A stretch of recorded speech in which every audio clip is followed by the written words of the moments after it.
What's up, everyone? Scott Sutherland here. It's Tuba Tuesday and it's summertime in the US. So let's talk about ways you can practice while on vacation.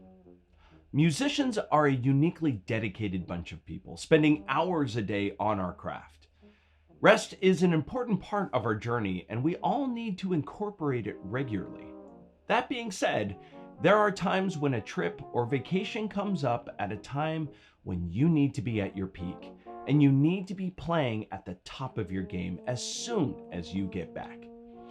Obviously, the best thing would be to bring your instrument with you along with a quiet practice mute, but often that is not practical, especially for low brass players.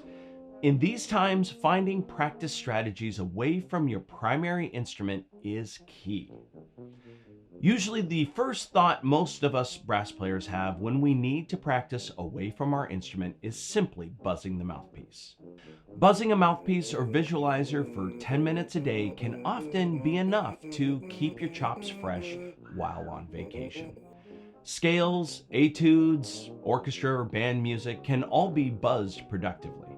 Something more fun is pulling up Spotify, throwing on a playlist, and buzzing along to your favorite music.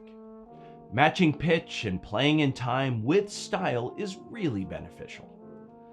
Another solution is a travel instrument. I have a travel tuba I bought for an orchestra tour that had gaps of 5 days between times I could access my primary instrument. A little travel tuba and practice mute that is carry-on sized was a great solution.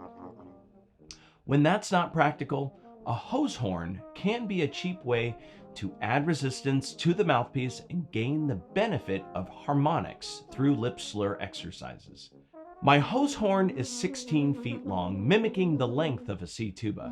But if you want a B-flat tuba size, go with about 18 feet long. It's around 12 feet, 12 and a half feet for French horn, about 9 feet if you play euphonium or trombone, and 4.5 feet for trumpet players.